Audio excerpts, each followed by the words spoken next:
ሰላም ጤና ይስጥልን ተመልካቾቻችን ጎንደር ያለውን ወቅታዊ ሁኔታ በተመለከተ የተለያዩ መረጃዎች እየደረሱን ነው። ወደ አካባቢው በቀጥታ በመደወል በሳተላይት ስልክ ማለት ነው በቀጠናው እየተካሄደ ያለውን አጠቃላይ ሁኔታ እንዲነግሩን ሻለቃ ብርሃኑ ነጋ በአማራ ፋኖ ብሔራዊ ንቅናቄ ሰሜን አማራ ቀጠና በላይ ዘለቀ ዕዝ ምክትል የውጭ ጉዳይ መምሪያ ኃላፊን መስመር ላይ አግኝቻለሁ። በጣም አመሰግናለሁ ሻለቃ ብርሃኑ። የምንሰማቸው ነገሮች አሉ በተለያዩ የመረጃ ምንጮች፣ እናንተ መሬት ላይ ነው ያላችሁት። ብዙ ነገሮች በደንብ አጥርታችሁ እንደምትነግሩን ተስፋ አደርጋለሁ። እስቲ ምንድነው ያለው በአጠቃላይ ዘቀጠና? መልካም አመሰግናለሁ መሳይ። አጠቃላይ ጎንደር ክፍለ ሀገር በተለይ የአማራ ፋኖ ብሔራዊ ንቅናቄ ሰሜን አማራ ቀጠና በላይ ዘለቀ ዕዝ የአጼ ቴዎድሮስ 5ኛ ኮር የሚንቀሳቀስባቸው ቀጠናዎች እጅግ በጣም ጠላት ከባድ ምት እየተመታ ከተከዜ ጫፍ ወይም ዋግምራ ሰቆጣ ጀምሮ አጠቃላይ ሙሉ በለሳን ሙሉ በሙሉ አጽድተናል ጠላትን ማለት ነው። በተለያየ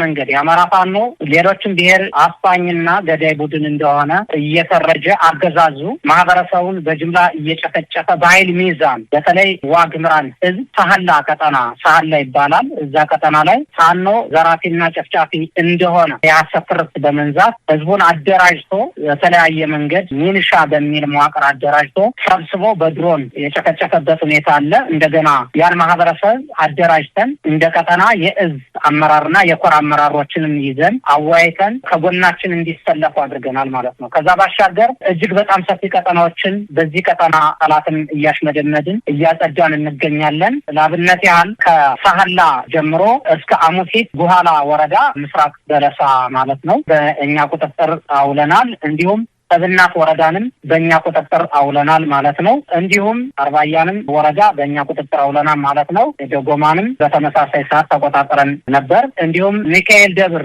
ሙሉ በሙሉ ተቆጣጥረናል ማለት ነው። ስለዚህ ብልጽግና ከባድ ምት ተመትቶ እየተንኮታኮተ ወደ ጎንደር ከተማ እየተረጠጠ ነው ያለው። ህዝቡን የማደራጀትና የማንቃት ስራዎችንም በከፍተኛ ሁኔታ ሰርተናል፣ መዋቅሮችን ዘርግተናል ማለት ነው። ከአንዳንድ ቦታዎች ላይ ጦሩን እየሳበ ነው። በተለይ ደቡብ ጎንደር አካባቢ ጦሩን እያስወጣ ነው። በዚህም ሚሊሻውም አድማ በታኙም ተያይዞ አብሮ እየወጣ ነው። በአንዳንድ ቦታዎች ድንገት የአገዛዙ ሰራዊት ሲወጣ ያልሰሙ ሚሊሻዎችና አድማ በታኞች በፋኖ ቁጥጥር ስር እንደዋሉም ይነገራልና ሁለት አይነት ነገር ነው የምንሰማው። አንደኛው በእናንተ ጥቃት ከተሞችን መቆጣጠር፣ ሁለተኛ እነሱ እየለቀቁ ወደ አንድ ቦታ መሰባሰባቸው ነው። እንደው ይሄ ምክንያቱ ምንድን ነው? ወዴት ነው የሚሰባሰቡት? እንግዲህ ምንድን ነው ብልጽግና በአጠቃላይ በሰከረ ፖለቲካ ውስጥ ያለ ነው። መሪም ተመሪም የለውም። ግዑዝ ነው ማለት ነው። አሁን ባለው ወቅታዊ ሁኔታ ስርዓቱ ቁመና ስንተነትን ወይም ትርጉም ስንሰጠው ራሱን ስቶ መንቀሳቀስ የማይችል ኃይል ነው። ምክንያቱም አንደኛ የስነ ልቦና ናዳ ገጥሞታል። በየትኛውም በኢትዮጵያ ባለው የትግል አሰላለፍ የመጀመሪያው አፋብን ከተመሰረተ ማግስት ጀምሮ አገዛዙ ተሽመድምዷል። መመከት አልቻለም። የፋኖን ብትር ብልጽግና በዛ በቁመናው በቅርጹ ቁሞ መከላከል አልቻለም። ከዛ ውጭ ምንድነው ይሄ ሚንሻ አድማ በተና የሚባለው ወዳደሩ የታሪክ አሰላው ስብስብ ተክዷል ባገዛዙ። ምክንያቱም ብሔሩም አማራ ስለሆነ ሙሉ በሙሉ አያምኑትም። የተካደ ነው። በተደጋጋሚ ጥሪ እናደርጋለን፣ በሚዲያ እንጮሃለን። ነገር ግን ለሆዱ ያደረ ግዑዝ ስለሆነ መከላከያ ከአንድ ቦታ ወደ አንድ ቦታ የሚከደው በጨለማ በሌሊት ነው። እዛ በኋላ ነው እንግዲህ ይሄ የታሪክ አሰላ በእግር የሚከተለው። ስለዚህ ምንድነው አጠቃላይ አሁን ብልጽግና ራሱን መከላከል በሚችልበት ቁመና ላይ አይደለም።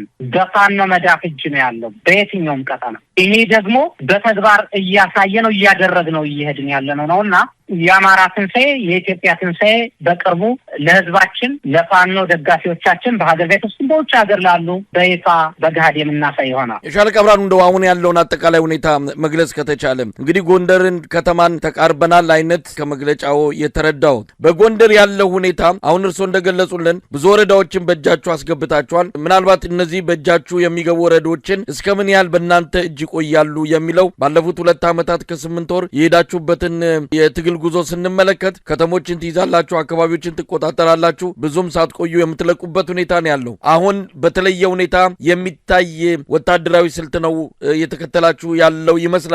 ለማንኛውም አጠቃላይ ያለው ሁኔታን በዝርዝር ቢነግሩን ሻለቃ ብርሃኑ። ከአሁን በፊት ብዙ ቀጠናዎችን ተቆጣጥረን እንደገና የወታደርን ስልቶችን በመጠቀም ወደ ኋላ አፈግፍገን መልሶ የማጥቃት ስራዎችን ስንሰራ ቆይተናል። አሁን እውነት ነው። ነገር ግን አሁን የመጀመሪያው እያደረግን ያለነው ምንድነው? ነፃ ቀጠናዎችን ተቆጣጥረን ጊዜያዊ አስተዳደር ህዝቡ ሊታደጉ የሚችሉ መዋቅሮችን በመዘርጋት ረገድ ትልቅ ሚናዎችን ተጫውተናል፣ እየሰራን ነው። ህዝቡ ራስ በራሱ እንዲስተዳደር እያደረግን ነው። ለህዝቡ አንጻራዊ ሰላም የሚሰጥ ግብረ ኃይል ወይም ሚሊተሪ ኃይል እያስቀመጥን ነው። በየወረዳዎች ጊዜያዊ መዋቅር አለ፣ እስከታች እስከ ቀበሌ ድረስ ራሱን የቻለ ግብረ ኃይል አለ። የፖለቲካ ስራዎችን የሚሰራን ወታደራዊ ክንፉን የሚመራ በየዘርፉ እየሰራን ነው። ከዛ ውጭ ምንድነው? አዎ እውነት ነው። ብልጽግና እዚህ በኋላ ተመልሶ መጥቶ ፋኖን አጥቅቶ ህዝብን የመምራት እንትኑ 11ኛው ሰዓት ተኩል ላይ ደርሷል። የማይሆን ነው። ነገር ግን የአማራ ፋኖ ብዙ እቅዶችን አቅዶ እየሰራ ነው። ወደ ጎንደር ከተማ አካባቢ ሲመጣል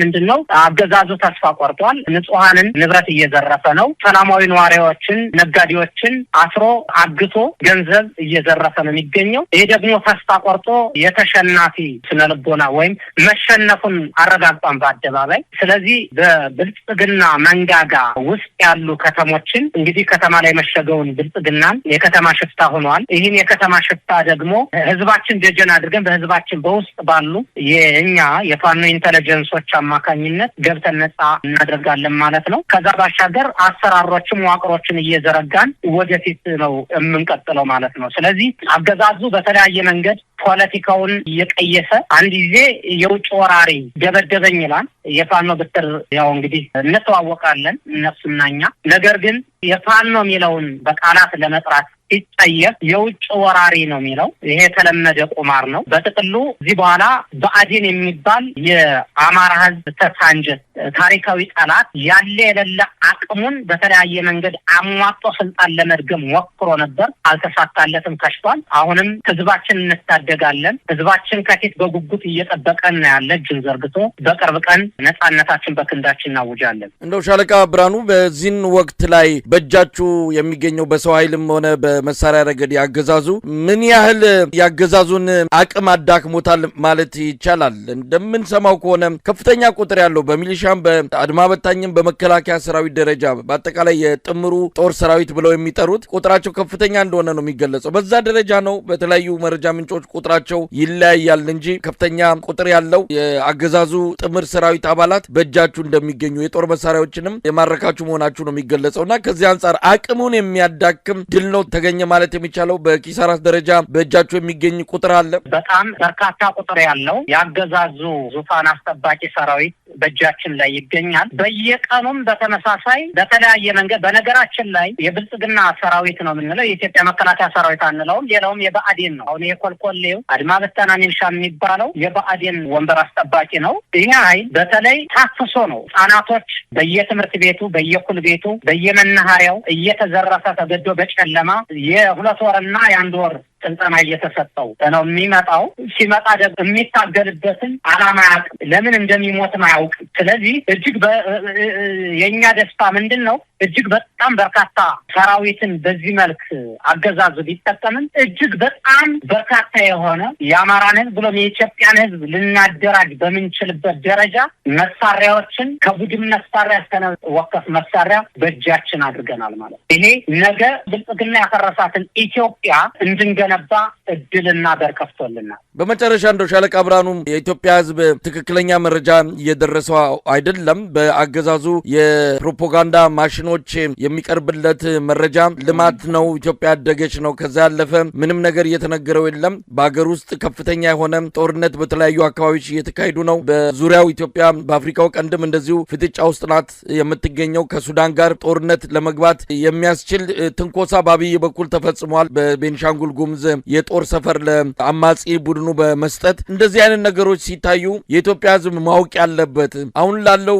አጠቃላይ ትግል እንቅስቃሴ በውስጥም በውጭም ከሚደረገው አንጻር የኢትዮጵያ ህዝብን በተመለከተ ምን መልእክት ማስተላለፍ ትፈልጋላችሁ? የመጀመሪያው መልእክታችን የአብይ አህመድን ፋን ለማስጠበቅ ቀን ተሌት ዋጋ እየከፈሉ ያሉ የሚሊተሪ ክንፍ ወደ ቀልባቸው እንዲመለሱና ኢትዮጵያን ወደ ቀደመ ታሪኳ እንድንመልሳት ጥሪ አቀርባለሁ። በተለይ የብአዴንን በር ለማስጠበቅ በትናንሽ ጥቅማጥቅም በሽርፍራፊ ወይም በእንፍርፋሪ ጥቅማጥቅም ህሊናቸውን ሽጠው የአማራን ህዝብ የከድ ሚሊሻ ፖሊስና አድማ ብተና ወደ ቀደመ ታሪካቸው እንዲመለሱ ጥሬን በዚሁ ማስተላለፍ ፈልጋለሁ። ከዛ ውጭ የኢትዮጵያ ህዝብ ማወቅ ያለበት ጉዳይ አብይ አህመድ ወደ ስልጣን ከመጣ ጊዜ ጀምሮ ሀገሪቱ በጦርነት እየታመሰች ጄኖሳይድ በጅምላ እየተጨፈጨፈች ነው የምትገኘው። ታሪኳን ሁሉ ነገሯን አጣለች።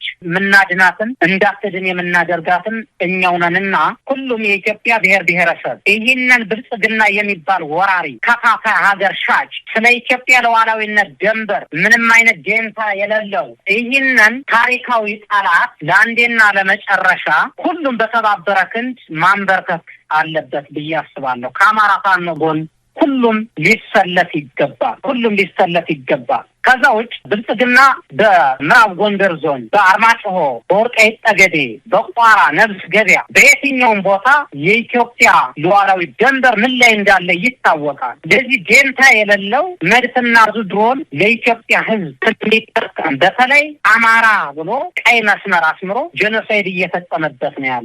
ስለዚህ አማራ ፋኖ ትግል አማራ ነጻ የወጣለት የኢትዮጵያ ሕዝብ የኢትዮጵያ ብሔር ብሔረሰቦችን ነጻ እንደወጡ መቆጠር መቻል አለበት። 1 2 3 ብሎ የአማራ ፋኖ እቅዶችን አላማዎችን አልሞ ነው እየታገለ ያለውና ሁሉም የኢትዮጵያ ብሔር ብሔረሰብ ከአማራ ፋኖ ጎን እንዲቆም ጥሬን አስተላልፋለሁ። ከዛ ውጭ ምናልባት አንዳንድ የስርዓቱ የስልጣን እድሜ ለማራዘም ሰርገው የገቡ በፋኖ አደረጃጀት የነበሩ ዛሬ ላይ የፋኖን ነውር ካገዛዙ ጋር ሆነው የሐሰት ትርክት የሚነዙ መርዝ የሚረጩ አሁንም ደግሞ በውስጣችንም ሆነው የሚሸረሽሩ ይኖራሉ። ትግል ነውና ለነዚህ የአማራ ህዝብ የኢትዮጵያ ህዝብ ጆሮ ሰጥቶ እንዳይሰማቸው ከትክክለኛው የትግል አሰላለፍ ጎን እንዲቆም አደራ ማለት ፈልጋለሁ። በጣም ነው ማመሰግነው ሻለቃ ብርሃኑ ነጋ የአማራ ፋኖ ብሔራዊ ንቅናቄ የሰሜን አማራ ቀጠና በላይ ዘለቀ እዝ ምክትል የውጭ ጉዳይ መምሪያ ኃላፊ ለነበረን ቆይታ አመሰግናለሁ። እንግዲህ አዳዲስ መረጃዎች ካሉ ደግሞ መልሼ እደውላለሁ። መልካም ጊዜ።